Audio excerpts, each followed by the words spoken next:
Welcome, everybody, to another episode of Life Chronicles and Deep Dives podcast. I'm here with Coach Cornelia, all the way in Romania, Hello, everybody, and welcome back. and my name is Coach Mika Ranjit, and I'm here in the United States. Today, we're going to be talking about movement, all forms of movement, what's good, what potentially is not good, and some side stories that might be a little funny. Mm, I hope you'll stay with us to the end. So for me, movement is something that has always been a part of my life. From childhood, I was always running around the jungle gyms, probably doing things at the jungle gyms at like second and third and fourth grade that I probably shouldn't have been doing, like flips and trying to jump from one thing to the next and always trying to go the extra distance. And as I got older, it changed into like sports and free running parkour type stuff. I did play basketball. I did play soccer. Um, I tried my hand at football, and then I fell into martial arts, which is kind of my area for movement, and then like weightlifting. More recently, I've kind of moved towards a combination of martial arts, weightlifting, and yoga. And so from childhood, I've actually done a lot of different, kinds of movement that is fun, that is some of it's not healthy. I have done some interesting stunt work that just to see if I could do something, I would do it.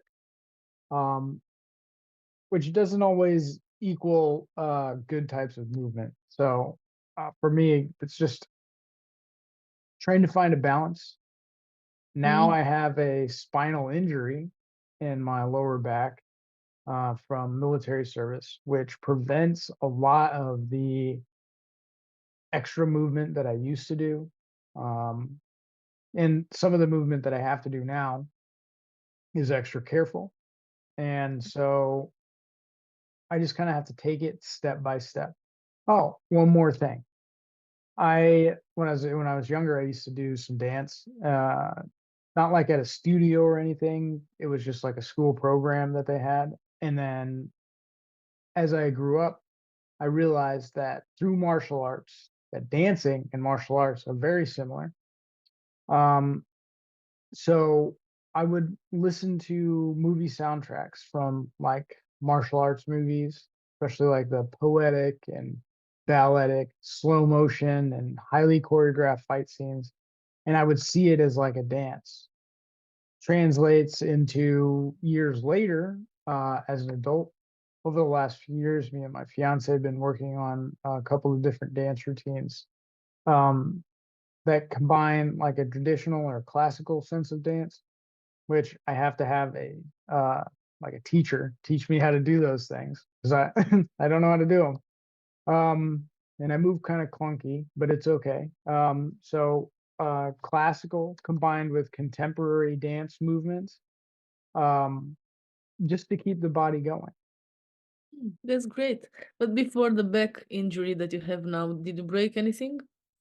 No, never Oh, had that's any major injuries from just movement. I mean, I've sprained some ankles, but I've never actually maybe hit my head on stuff. Never mm, broke a bone.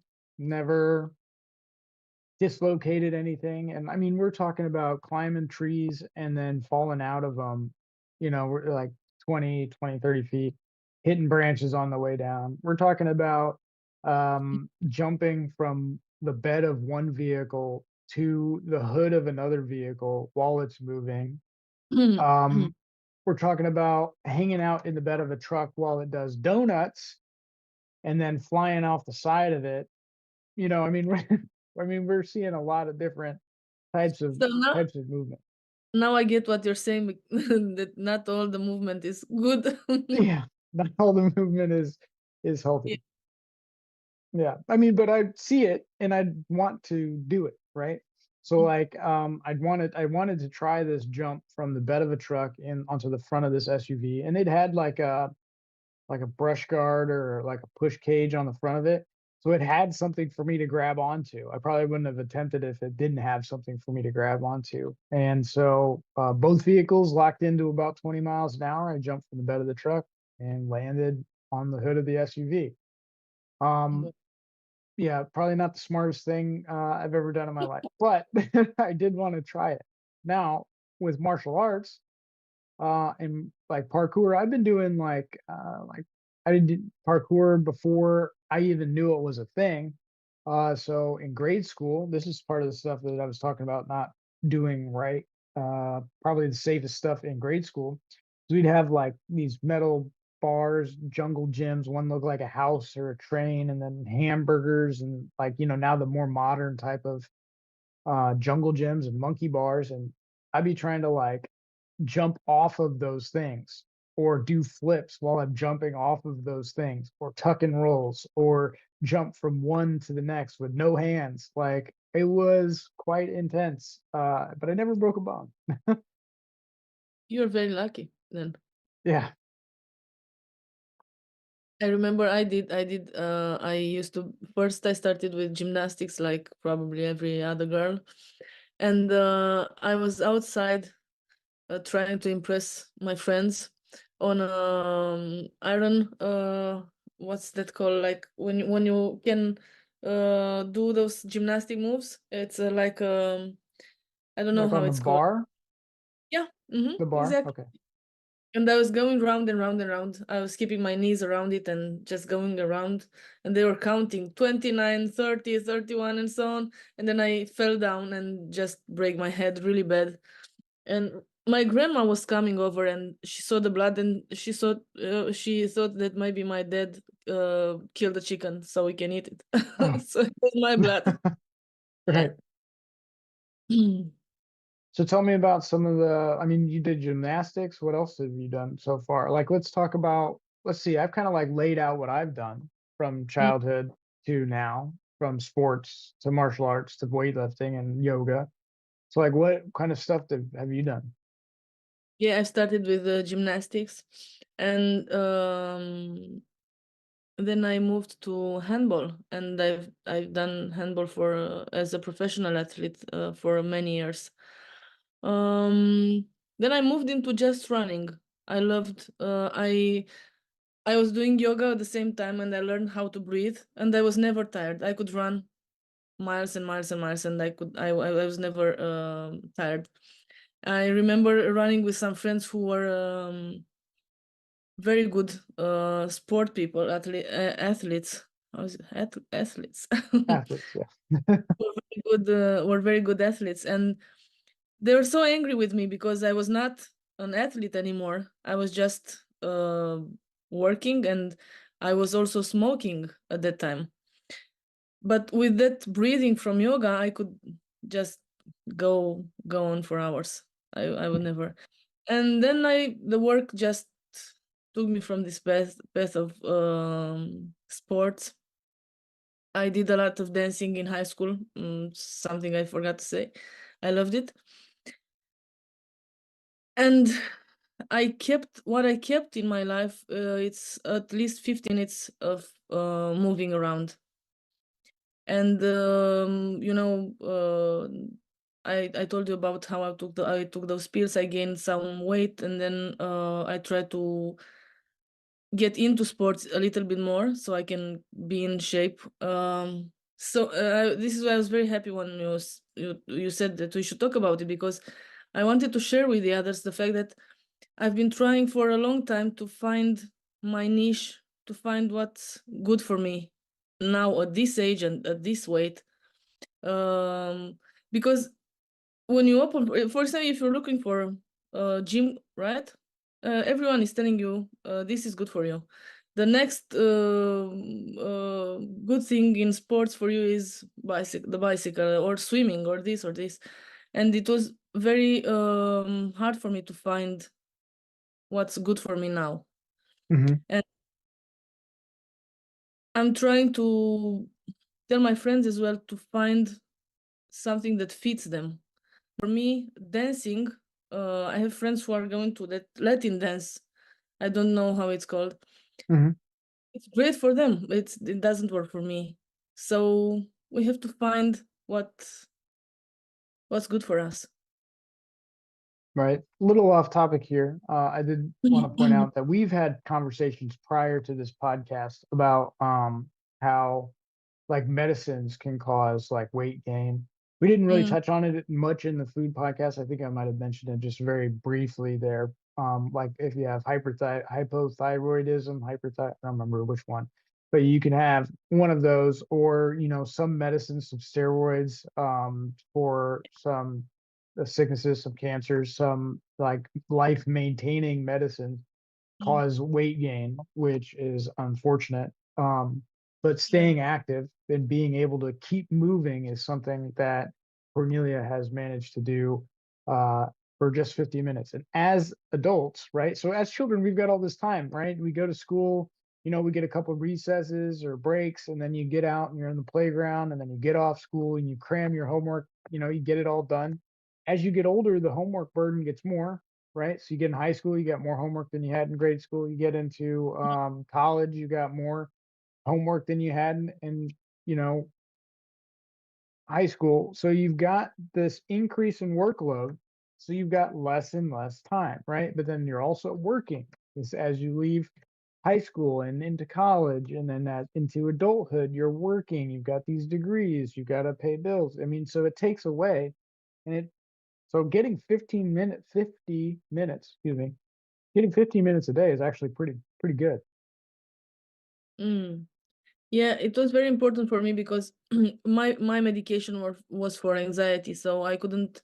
I usually y- managed to manage it myself, but Mhm, that moment I just couldn't. So they decided to put me on some medication, and being an athlete for many years, it was very hard for me to gain this weight. But I have decided, even and it's very hard to get the weight down back down, very mhm, hard. But I decided at least to be in shape, so I won't breathe hard if I'm climbing some stairs or having some, I don't know, a little run and so on. Although it still happens, it's very hard for me to climb many stairs. I can climb 10, but if it's more than 10, it's still hard, even though I'm mhm. trying to be active and do this m- minutes of sports every day. Right. That's like the hard part is like finding that balance, because like most people we just said that like you've got the workload built into their daily life. You combine something else on top of that. It's important to keep that movement a priority, because as I've noticed, doing yoga, right? So instead, I prioritize weightlifting for the longest time. And then as my back injury from service got worse, my ability to move in those patterns changed. Mm, So I had to figure out a way to tweak it or find something different that I could do. So I actually transitioned more to, and I mean, I lift weights still. I do what I can.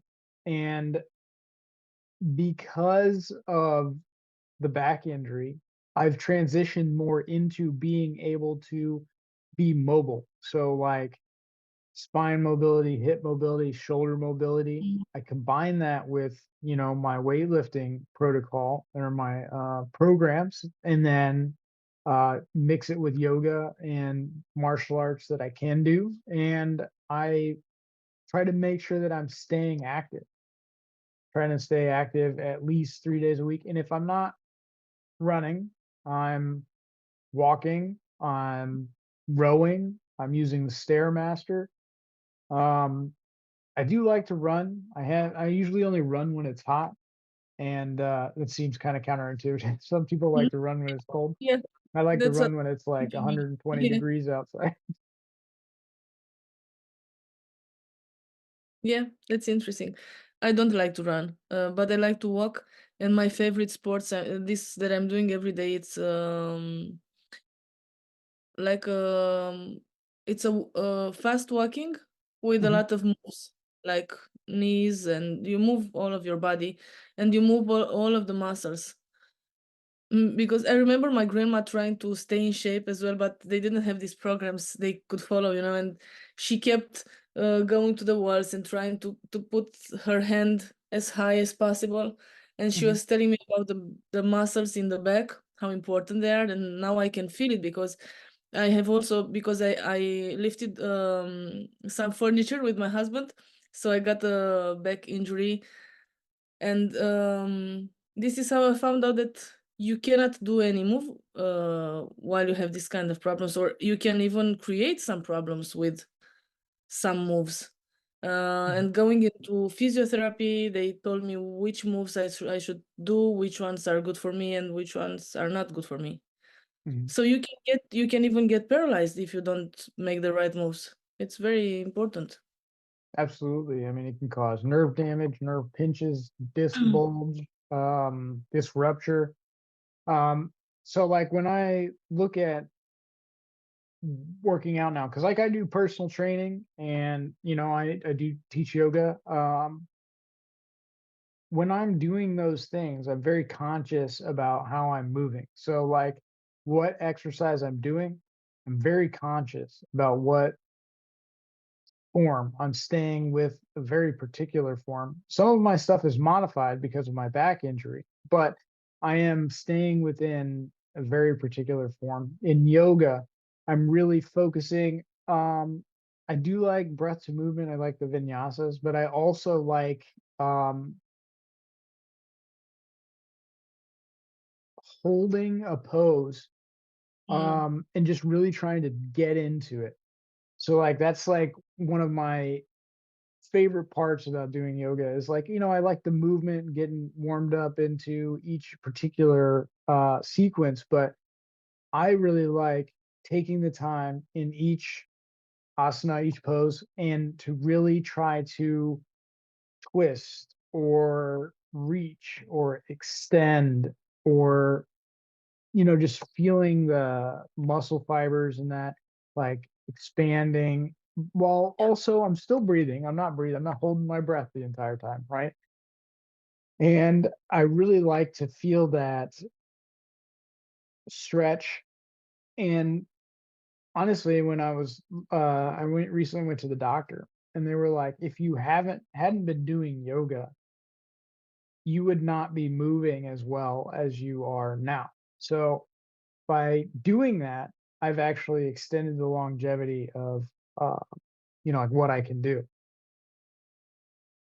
Yeah, I loved. Unfortunately, I'm only doing breathing now.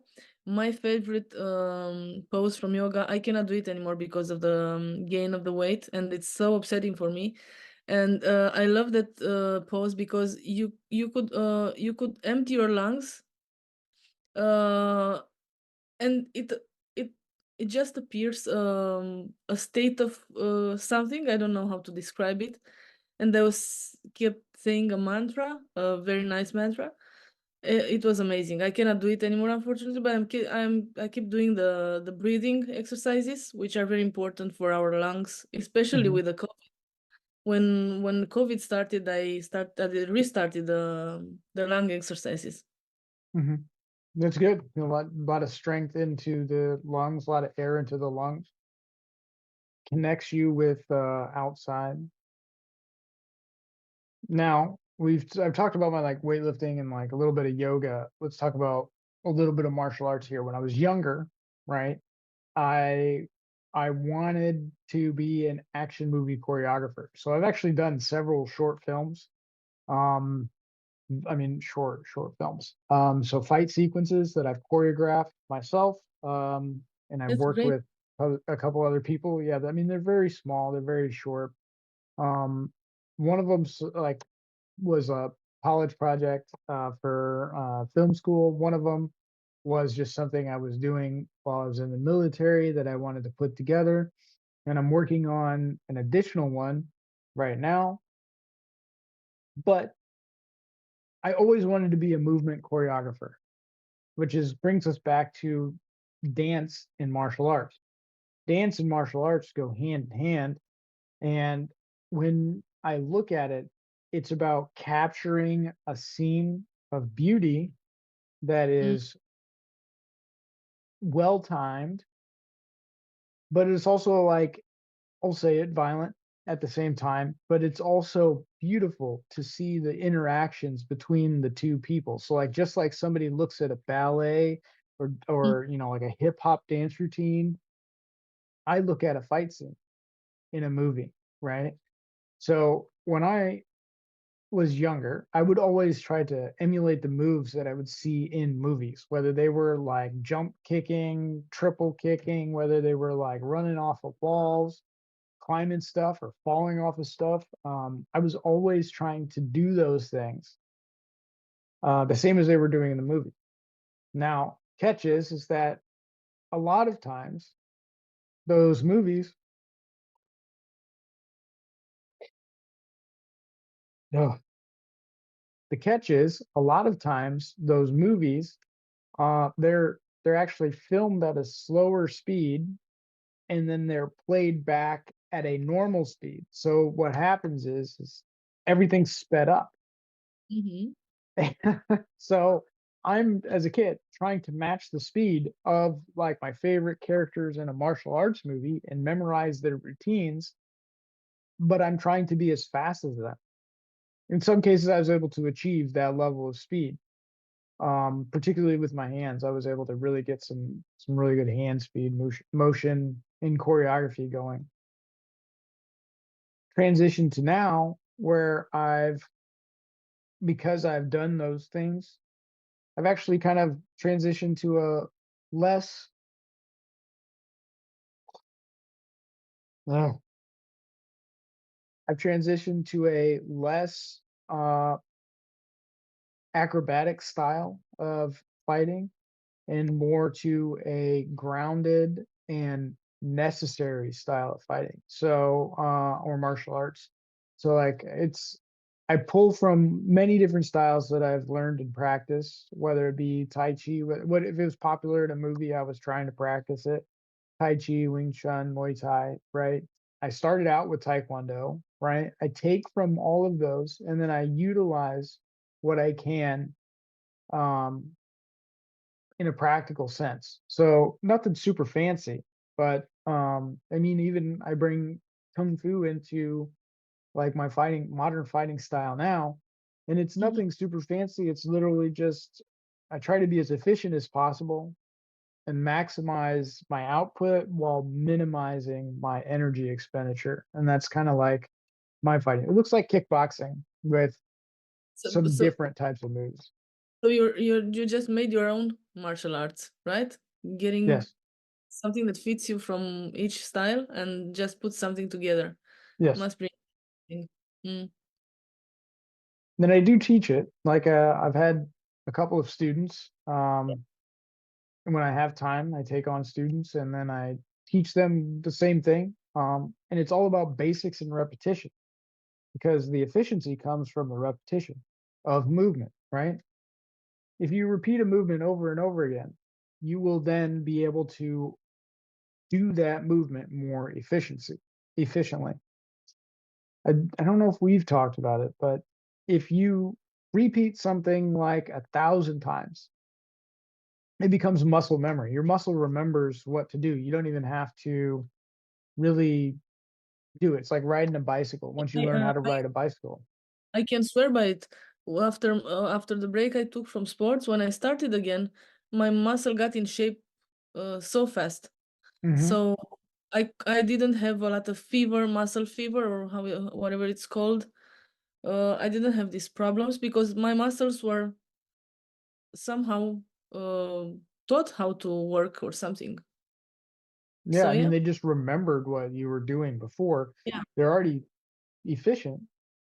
They just needed to remember what it was that you had been doing previously, but they maintain a level of efficiency. It's really easy to learn a movement pattern that you've already done before. And it's Mm, like a mind body connection, but it's also retained in the muscles. The muscles remember that experience. Uh, so, like doing that, developing my own martial arts style, training the efficiency 1,000 times becomes muscle memory. You get up mhm, to 5,000 times of the same repetition, you're going to start seeing a change from muscle memory to instinct. mm, So, being hypersensitive to my environment around me, I use that to my advantage and I allow my body to instinctually respond to the environment or threat in using martial arts. Um, Typically, if I got sports, if I'm trying to catch a ball, I may not be able to catch it. Be standing there like, oh, it's right through my hands, right? But if I am not prepared for something to happen, that's when the mhm, magic happens. So like even now I've noticed even getting older that like if I get startled into something like a flip or into a tuck and roll off of, a higher object onto a lower object or spin kick or something like that, if I get startled into it, my body instinctually reacts using that combination of muscle memory to muscle memory to instinct, mind body connection. My body will just react to that. That's very interesting. I remember us talking about you as a nutritionist, and I was thinking that maybe, I mean, not maybe, for sure, food goes hand in hand with movement. So, as a personal trainer, if someone comes to you and says, "I want to learn how to eat healthy," I guess you are talking about movement as well. And I wanted to ask you if, let's say, someone who's having a sedentary life and decides to change their lives, and they're coming to you, um what are the chances That's a good to get? question. I'm asking you this because I've experienced this, I don't know how to call it, when you restart uh, doing some sport, and you get very tired so fast. You have pains all over your body. You discover new muscles that are very painful, Mhm. uh, and you at least when I restarted doing sports, I was very upset, and I thought that I don't have any chance to get back in shape again. And this is why I was asking you the question. So, like, once somebody, let's say somebody comes from like a sedentary lifestyle or where they've not been as active as they were in the past, their body is under a significant amount of stress already from not moving, right? You'd think movement would cause your body stress, but it does in a good way. It's where the movement has stopped. So your body's under stress because you're not moving.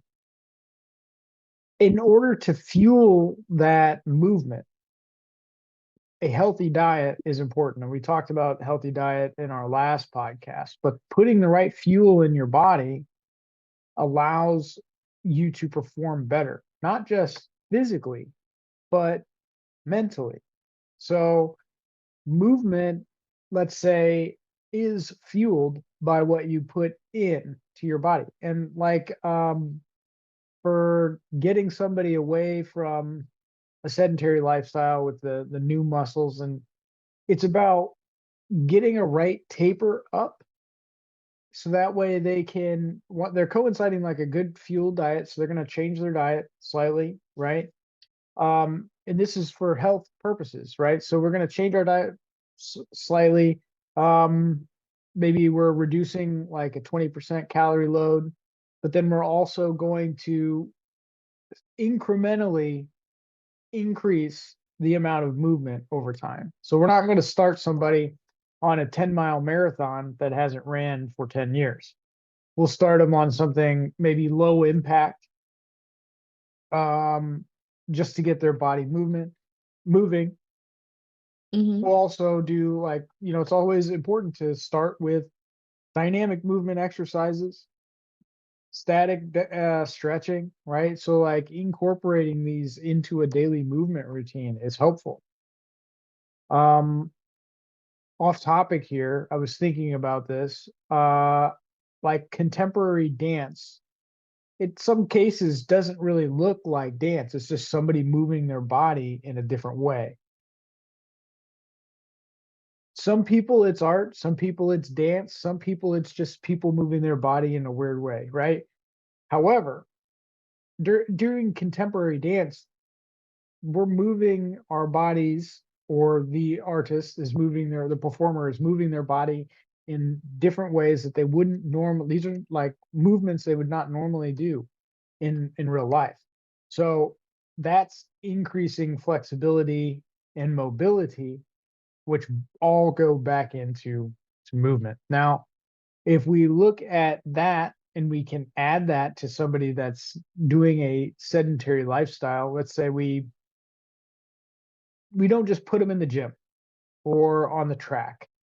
We give them something that's fun and exciting for them to potentially incorporate into their movement routine. Whether it's, it could be martial arts, could be Tai Chi, it could be contemporary type dance, it could be um, small muscle engagement, movement routines. I mean, there could be any number of things that could be incorporated into this. The idea is that, one, they have to be motivated to continue it, so they have to have fun, right? If you incentivize something, it will continue. So as long as they're having fun, they'll continue. Now, that doesn't mean they're not putting in work doing those movements. It just means that we've added a layer to it that wants the that they will want to come back to. So I like to incorporate, just different types of movement patterns. So it could be like funny walk Fridays. It could be, just something different that gives them something to look forward to.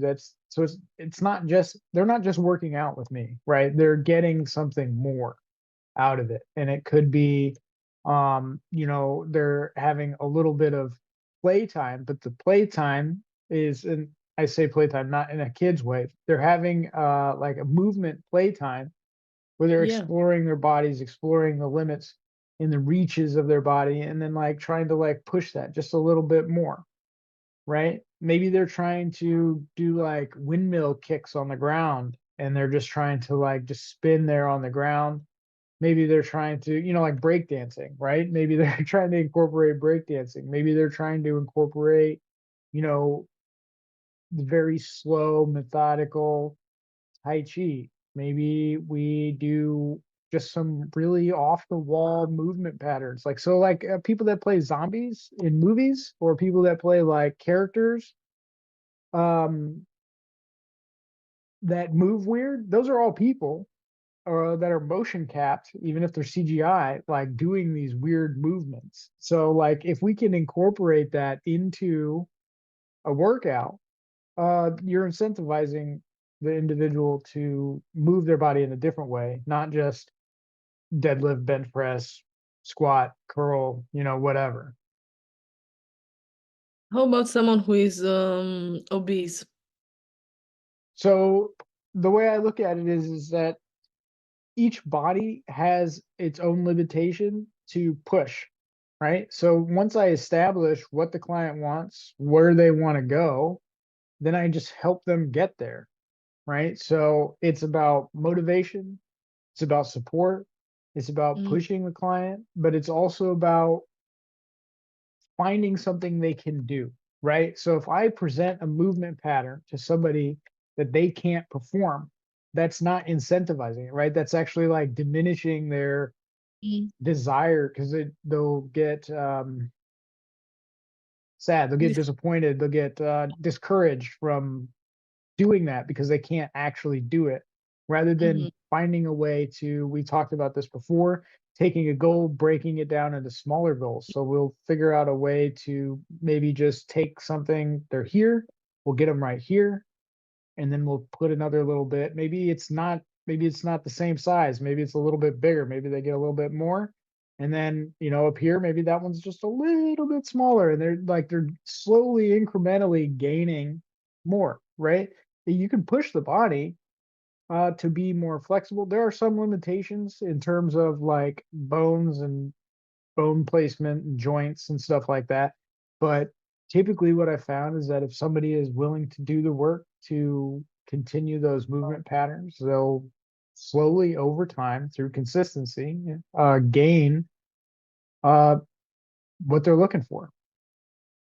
What would you tell to the ones that are I give my own example. When I 5 years ago, when I gained weight and I decided to at least to remain in shape, uh, being I wasn't sedentary, but I didn't do much sport, much movement. I was just doing daily life, and that was all.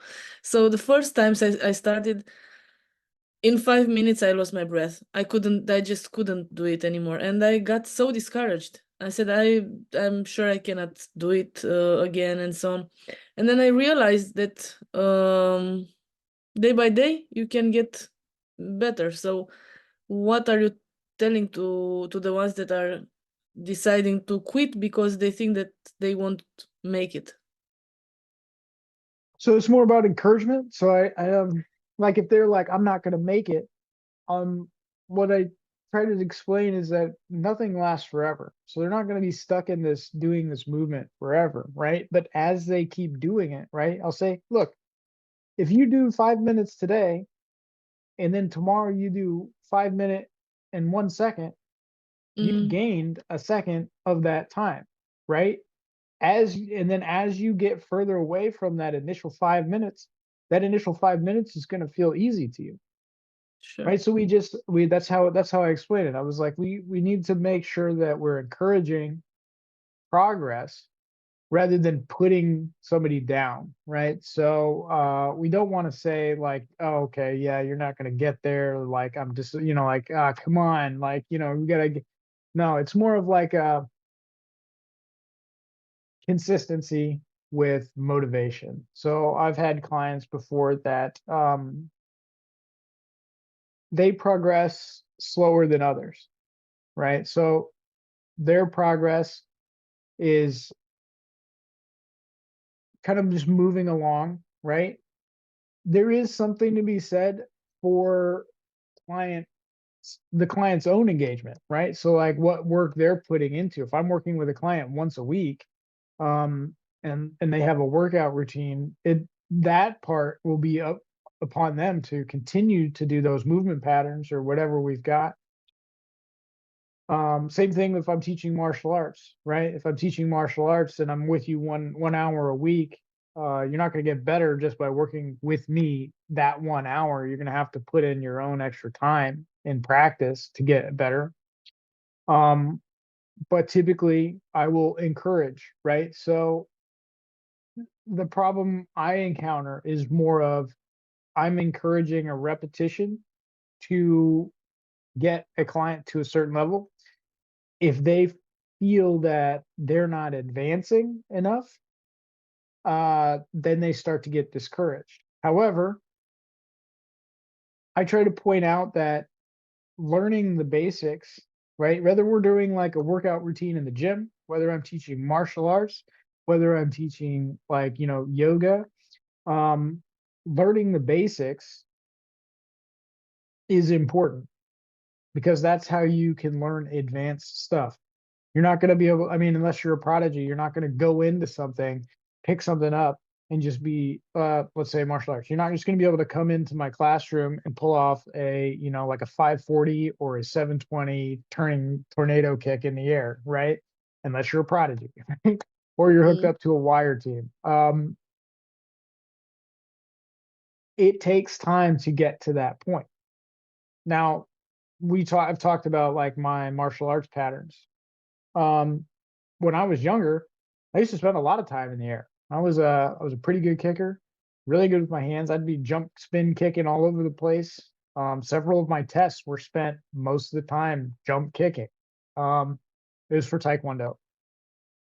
Um, Even like small sparring matches where they'd pin me and a buddy of mine up together, and then all we could do was jump spin kicks, right? And that was always fun to me. As I've moved into a different realm, older, movement patterns changed. So now I'm not doing as many jump spin kicks. I stick to Mm, more practical stuff. So I've got, you know, three kicks in their variation that I try to stick to. If I'm committing to a jump spin kick, it's different. But you can see the changes there. It's not discouraged me, right? I haven't practiced. I probably wouldn't be able to pull them off nearly as good as I could when I was, you know, younger. But it's an evolution of movement. So as we get older, clients get older, people get older, their movement patterns evolve. Some mm, movement patterns just go to, let's say they'd at least run around the playground as a kid.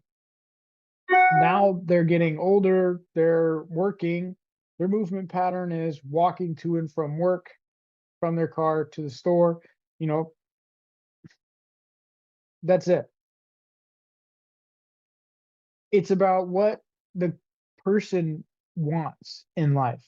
Do they want to be healthy? Do they want to be mobile? Do they want to be athletic? Like, you know, I mean, it just depends on what their goal is. For me, I already know that with my lower back injury, if I don't stay mobile in my spine, uh, I won't be able to walk very well mm, in my older years, right? I'll be having to use a cane and a walker sooner than most people because of that spinal injury. So with that, I'm trying to maximize. I'm actually trying to heal my back through movement.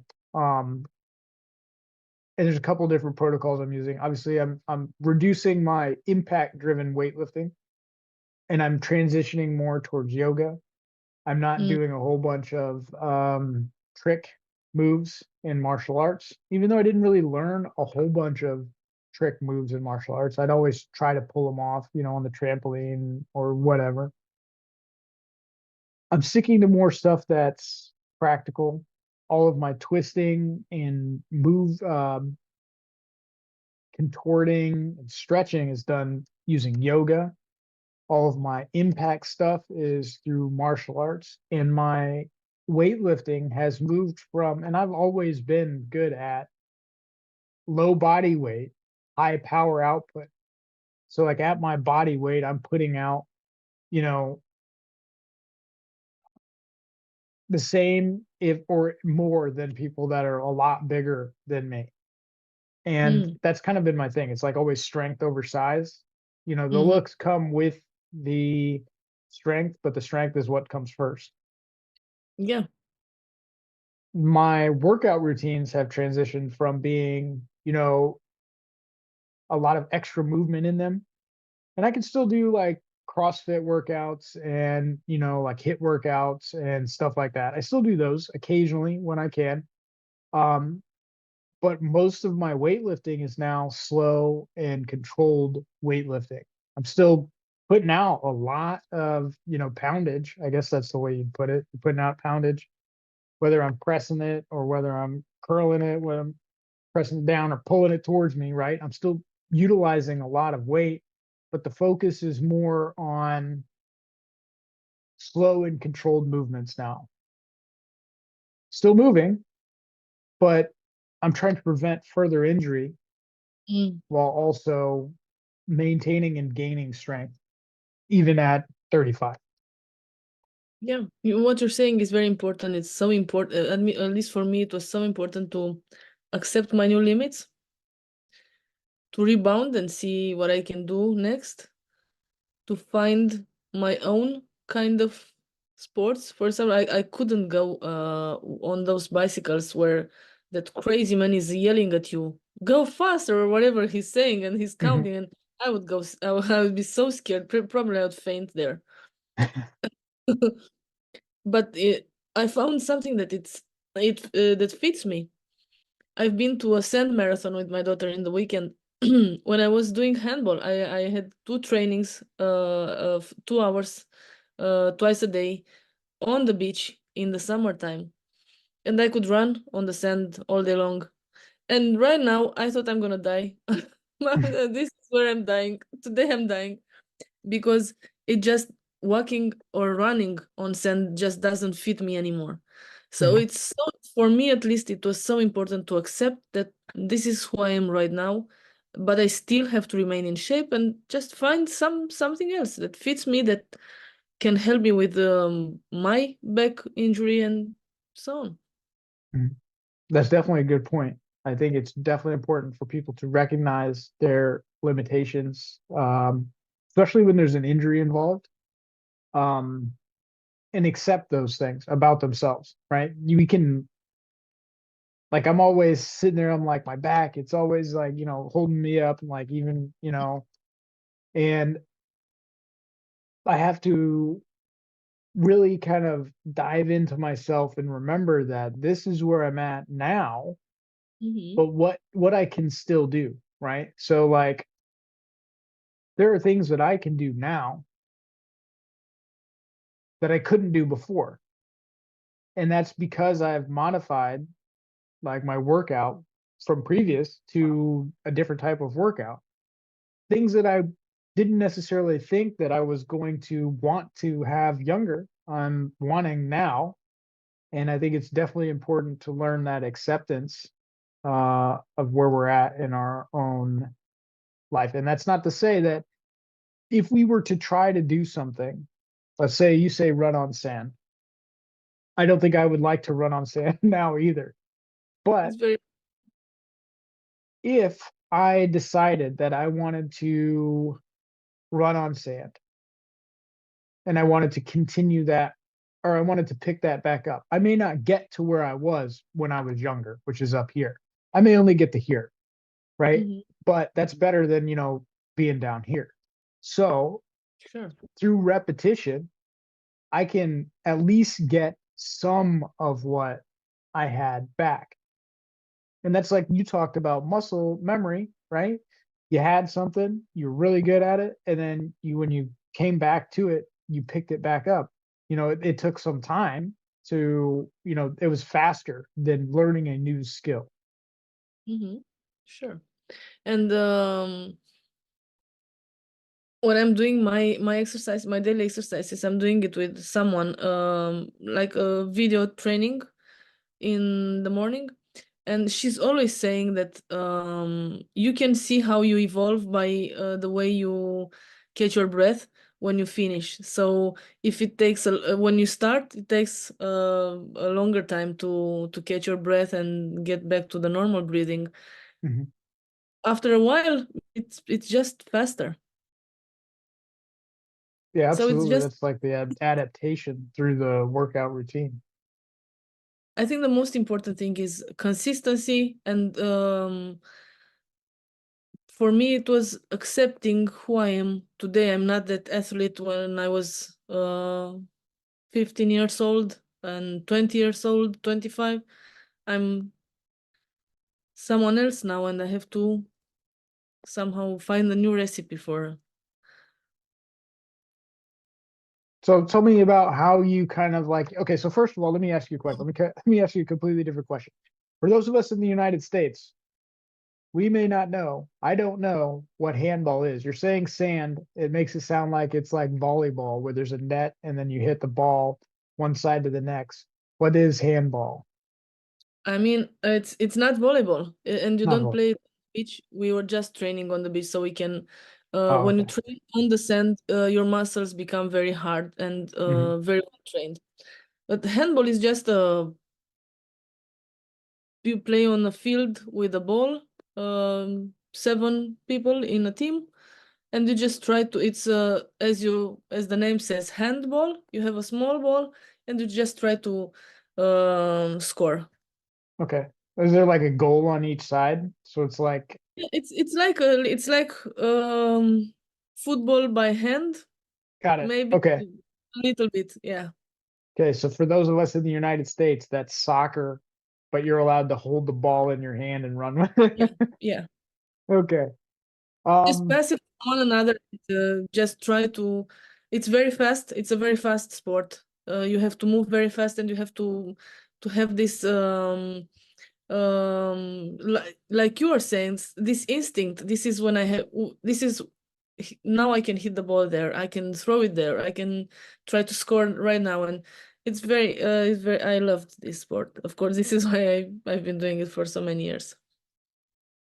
So now that we've answered that question, let's talk about let's go in a little bit more depth of your move from what you used to do younger to what you're doing now. So are you still trying to figure it out? Or are you working through it, or have you kind of figured it out? I know you said we've talked outside of the podcast about how you do, like, you do yoga, you do, your workout routines, which is a lot of calisthenics. So you're not using like a lot of extra weight. You're just maybe here and there a little bit of extra weight, but you're doing a lot of movement and you Yeah. can do it at home. So talk to me about that. Yeah, I'm doing it mostly at home. So when I restarted, when I gained the weight and I decided that I have to remain in shape, when I started with hard things because I thought of myself that I'm still able to do it. I couldn't. It was so discouraging for me. Really bad days. I had really bad days. And then I decided to try to find something more fit for myself. And I found some walking program, but you were walking at home and you just stand still. You just walk in the same place, but you're doing all kinds of movements for your muscles. So you move absolutely every muscle in your body. You just and for me, it's very important. The mobility is very important for me, and the what do you call it? Resistance, not Hmm. resistance. Stamina. Hmm. What's it called? And the stamina is very important for me. So I can walk for a very long time without getting tired. I cannot run that much without getting, but I can walk for a very long time. So n- for my age and my weight at this moment, this is the perfect exercise because you're moving all of your muscles. You stay in one place. You don't have to go anywhere because we don't have a lot of time, right? These days. Um, and it was fulfilling because I could do it. I started with 10 minutes, then 15 minutes, 20 minutes, 30 minutes. Then I decided to do a stretching program, which I love. I love to do stretching. Um, and then I found the crazy woman on YouTube who's doing some crazy I cannot go more than 7 minutes with her, but I'm still doing it. I the first time I lasted 30 seconds, and then 1 minute, and this is what I'm saying, you just build a little bit in there. And now I'm at the point where I can do all of this in one morning without affecting me like a few years ago when I couldn't breathe. I should have I wanted to sleep all day, then I felt so tired. Hmm. Now somehow it brings energy, it gives me energy. And even though I have problems with losing the weight I should, being in shape and seeing that I can move, I can be mobile and so on is very important for me. I think that's good. I think that's great. And I think it's also important. You bring up a lot of good points about acceptance, but also how finding something that is good for you. Mhm. And it may not be the same for everybody, right? So, what's good for you may not be good for the next person or the Yeah, person, and I think it's important for each person to find what they're looking for. yeah. And sometimes that comes from trying a whole bunch of different things. Hmm. Rarely will you go out into the world and pick one thing and stick with it, or stay just doing that one thing.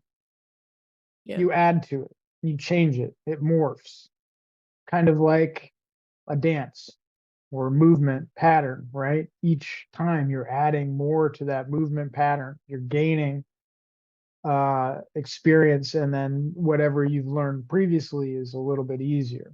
I think it's important for people to understand how healthy it is to try different things, different types of movement, and to figure out what works best for them. Yeah. And one more thing, if for the ones that are having some extra weight, like I am, like I do, you can still be, I mean, I'm in a very good shape. I can do so many moves. Most of my younger friends who are not moving around, who are not doing any kind of sports, they cannot do the movements I can do. They cannot last as much as I can while while we are going for a walk. They're trying to find a bench very soon, and sit down and so on. So even if you're overweight, you can still be in shape. And I remember my first dancing instructor, she was obese. She loved to eat cakes. She was crazy about cookies and cakes, but she was moving great. She was a great dancer. And after the training, she was eating the cake because she loved it, but she was in very good shape. So you can be in a very good shape. Of course, the diet is very important, the food is very important. It's important for the energy and so on, but even if you're overweight, you can still be in shape. Absolutely. For me, the transition from like being strong has translated into I can be strong, but I can still be mobile. And in fact, it's translated from I can be strong, really strong, and I need to be mobile. So my movement has, you can clearly see it shifted from like weightlifting, powerlifting, from that to I could still be strong. I need to be mobile. So my movement now is more about mobility and flexibility. But there is something for that because within mobility and flexibility is strength. Sure. It is a very hard, even much harder for someone like you who is such a passionate sports player, let's say. I don't know another word. But it must be very, very hard to find yourself limited at one point. And you have to work with yourself so much, I think, mentally to accept the new limits and go on. I do. And working through those things, like I'm opening new doors. So like as a door closes, a new door opens. And I think that's important for everybody to kind of like remember is that like my powerlifting and like hardcore lifting 2 to 4 hours a day, that door is kind of, it's still kind of a little bit open. I still kind of do the workouts, but it's not Mm. all the way open like it used to be. For me now, it's more staying flexible, staying movement oriented. So like whether I'm wiggling and jiggling and doing some weird movement pattern, martial arts choreography, or I'm doing yoga, those things have now come through more than like the powerlifting. In fact, if I would say that because of the powerlifting, I'm able to be as strong as I am now with the movement patterns I'm doing. Yeah. I Anyway, remember, oh, sorry to interrupt. I remembered now when you're talking about this, um, that Andrew Tate said a very contrast thing, that depression doesn't exist, just go to the gym. And for me, I never had depression, but when I have bad days, we all have bad days or bad periods of time, I can honestly say that moving helps me so much. It just gives you a different state of mind, a different energy. I don't know. it does. Movement brings energy to you. Like you think you're expending energy, but it releases a lot of good endorphins and positive um, psychological effects come from movement. Sure. Well, thank you, folks. I hope you've enjoyed this episode on movement. If you have any questions or comments, leave them in the comments section below. We're going to link both of our websites in the description box, and we'll see you in the next one.